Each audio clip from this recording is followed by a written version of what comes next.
You're listening to the American Democracy Minute, keeping your government by and for the people. This past year, party activists in several states proposed closing their primaries to anyone not registered with that party. Why?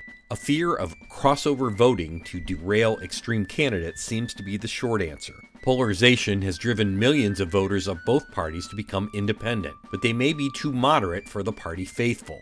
A recent proposal to close Republican primaries in New Hampshire cited the influence of unaffiliated voters on the outcome of Republican primaries. Wyoming, Texas, and Ohio have or are considering legislation requiring party affiliation to vote in a primary. Colorado Republicans have also been discussing ways to opt out of the state's primary system.